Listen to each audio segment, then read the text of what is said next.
Olá, vamos falar sobre dadaísmo, né? Somos do terceiro ano de agropecuária. O grupo é composto pela Keilane, Matheus, Thiago, Edmar e o Eric Gomes. Olá, bom dia. Me chamo Keilane, do terceiro ano A de agropecuária, e iremos falar um pouco sobre o dadaísmo. As vanguardas. A primeira vanguarda foi o futurismo, que teve como base a tecnologia e a velocidade. Como arte, eu trouxe o arranha-céu e túneis. O impressionismo. O impressionismo era baseado em uma forma distorcida, como dá para perceber na arte que eu trouxe ao lado, que recebeu o nome de céu estrelado. O cubismo. O cubismo é basicamente uma geometria. É uma arte que se entende de diversos ângulos. Como exemplo, eu trouxe a face sintética. O dadaísmo. O dadaísmo é uma arte que não se propõe a nada e não se baseia em nada. Como exemplo, eu trouxe o presente. O surrealismo. O surrealismo é basicamente a realização do inconsciente. Como arte, trouxe o Bapuru. O dadaísmo. O dadaísmo foi uma vanguarda artística que surgiu na Europa no início do século XX e que teve como preocupação a crítica aos movimentos artísticos, tanto os que estavam acontecendo como os que já tinham acontecido. O dadaísmo ele surgiu em Zurique, mais precisamente no Cabaret Voltaire, em 1916.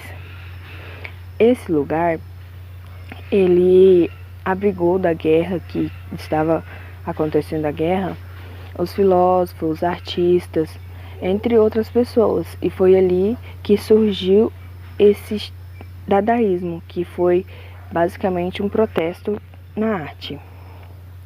A palavra dadaísmo vem de dada, que em francês significa cavalo de pau, que é uma palavra aleatória, assim como a arte também foi algo bem aleatório, algo que dá para diferenciar bem o nome, o significado que encontraram do nome como em si a arte. Dadaísmo é em si uma ausência de significados. O dadaísmo tinha como um protesto.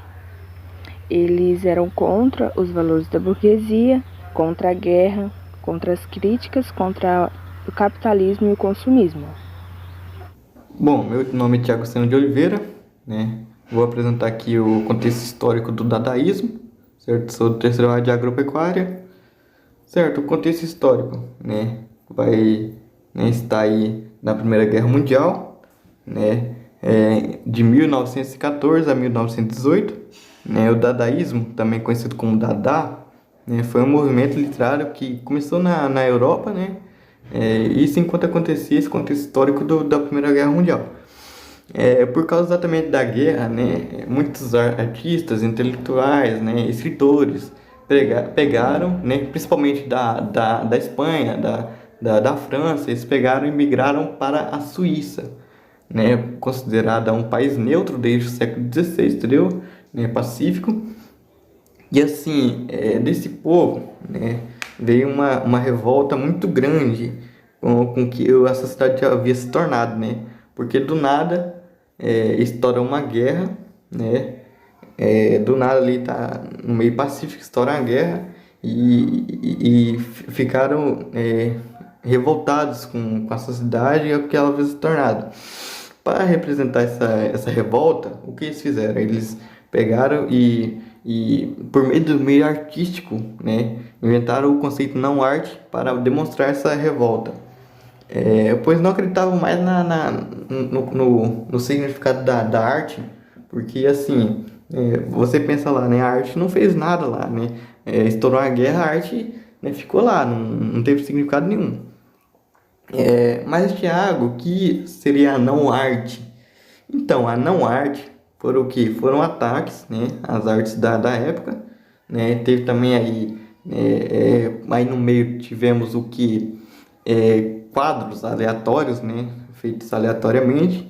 Agora imagina lá na época, Mona Lisa, né, feita, né, cada detalhe perfeitinho, bonitinho.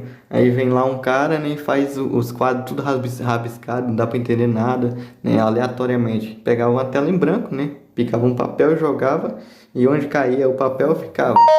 Conceito de aleatório. É, o ataque, né? O ataque, no caso. Temos aqui, no caso, a Mona Lisa com bigode, né? Por Marcel Duchamp, né? 1919. Agora você imagina, né? Naquela época, o pessoal pega um símbolo basicamente religioso da arte, até hoje, né? A Mona Lisa né? Faz um bigode e ainda pega e coloca as iniciais L, H, O, Q, né, que significa ela tem fogo no rabo. Então, né, foram tapas na cara, né? E as principais características dessas obras, como podemos ver aqui, temos Castor e Poluição, por Mark Sennett, né, 1891 a 1976, né, que contrasta a irracionalidade, né, um, ele era pintor e escritor, né, esse Marx era pintor e escritor, né, essas temáticas giravam em torno da irracionalidade, como dá para ver aí pela imagem. Tinha outra aí, né, a experimentação de formas e técnicas por Raoul Hartmann, né, 1886, 1971, né, esse aí que é o chamado o Roxinol chinês, né, esse aí foi um dos dadaístas mais experimentais, né, também contribuiu com vários poemas sonoros, né, poemas esses, né, que eles pegaram, né, pegavam jornais, picavam as palavras deles, jogavam dentro de um saco, de um saco, né, balançavam, tiravam aleatoriamente, e de acordo com que ia saindo ia ficando, né. Dá pra ver isso aí que, né, não era aquele poema todo feitinho, tudo bonito, tudo harmonizadinho, não, entendeu? Foram ataques, certo? E a não arte, como eu já expliquei, né, ataques, né, principalmente ataques à arte, né, teve até o caso da Mona Lisa. Bom, aqui nós vamos apresentar os principais líderes, né, do tema dadaísmo que estamos apresentando. E entre esses principais líderes podemos destacar o Tristan Tzara, de 1896 a 1963, o Hugo Ball, de 1886 a 1927, e o Hans Arp, de 1886 a 1966. Esses três podemos destacar um dos três principais líderes também do dadaísmo. E também temos outros outros líderes também, que é o Marcel Duchamp, de 1887 a 1968, e o Max Ernst, de 1891 a 1976, e o Raoul Hausmann, de 1886 a 1971.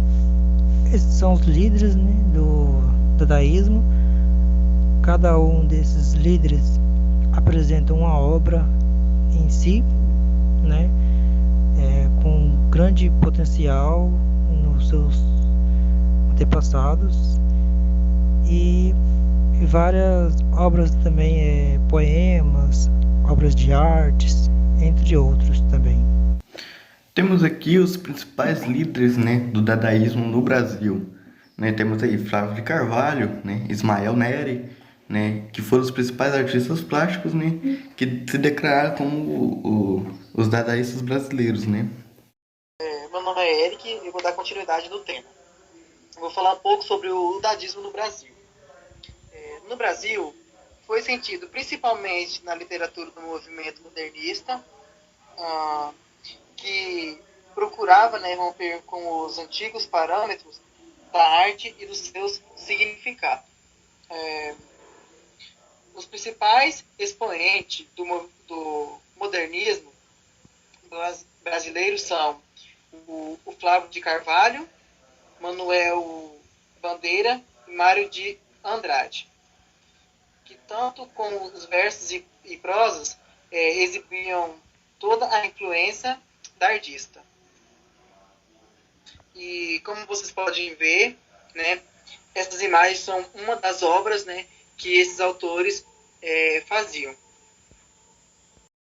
E temos aqui alguns exemplos de suas obras, né? Como aqui de Flávio Carvalho, né? Temos a Infidelidade de Deus, né? Aqui de Ismael Neri, né? Duas Figuras, de 1920. Boa noite, meu nome é Matheus. Eu vou falar sobre a repercussão no Brasil e quando ele chegou. O movimento modernista surgiu em 1922, junto à famosa Semana de Artes Modernas, de 1922, um marco que na história artística nacional. O dadaísmo só se fez então tão presente porque o modernismo no Brasil tinha como características e o desejo de liberdade de criação e expressão, e a busca do moderno, original e polêmico. Essa busca foi suprida por influências europeias, conhecida pelos artistas, onde o dadaísmo se enquadrou perfeitamente a esse modo de fazer sátiras e contestar a sociedade e a maneira de se fazer arte na época. E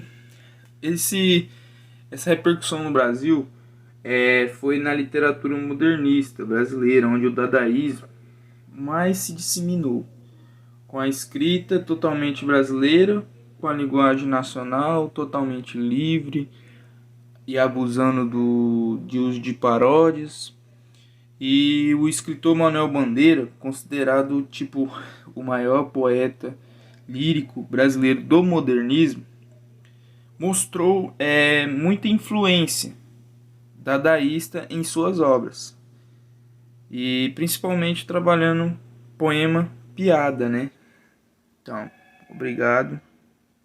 E aqui temos nossas referências. Espero que não tenha ficado nenhuma dúvida e agradeço por ter assistido até aqui.